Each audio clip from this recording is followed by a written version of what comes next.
Bonjour et bienvenue chez Bonobo Coaching.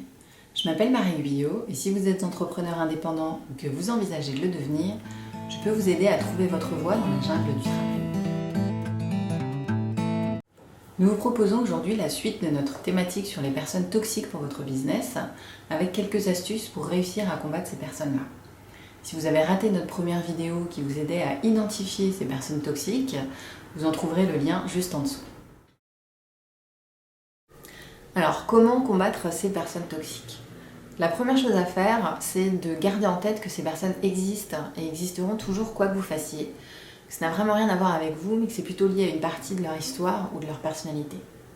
Qu'en fait, ce qui se passe quand vous leur parlez de votre activité d'entrepreneur, c'est qu'elles se retrouvent confrontées à une partie de leurs rêves qu'elles n'ont pas réalisées ou à des choses qu'elles n'ont pas su ou osé mettre en œuvre, comme par exemple le fait de créer leur propre activité ou de vivre pleinement en accord avec leurs valeurs, voire d'arrêter de subir un manager en étant salarié.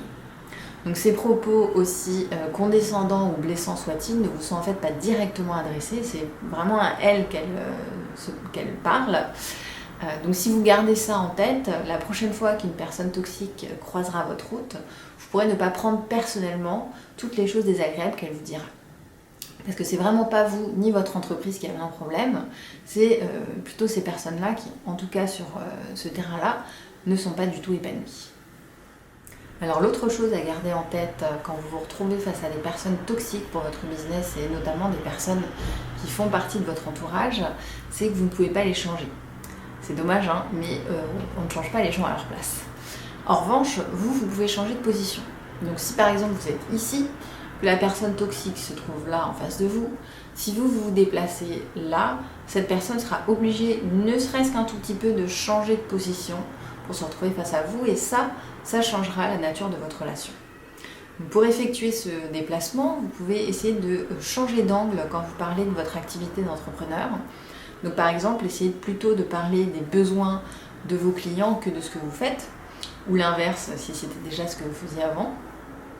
Vous pouvez aussi essayer de la faire parler d'elle plutôt que de vous retrouver à parler de vous et de votre activité. Donc ça marche bien parce qu'en général, les gens aiment bien parler d'eux.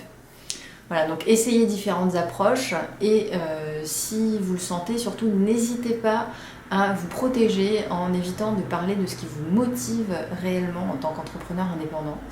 Comme ça, vous vous sentirez un peu moins concerné par les propos toxiques que tiendra cette personne en face de vous.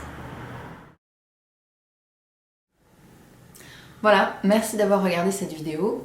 Surtout, n'hésitez pas à la partager sur vos réseaux sociaux favoris afin d'en faire bénéficier le plus grand nombre. Et venez partager avec nous dans les commentaires votre expérience des personnes toxiques pour vos business d'entrepreneurs indépendants.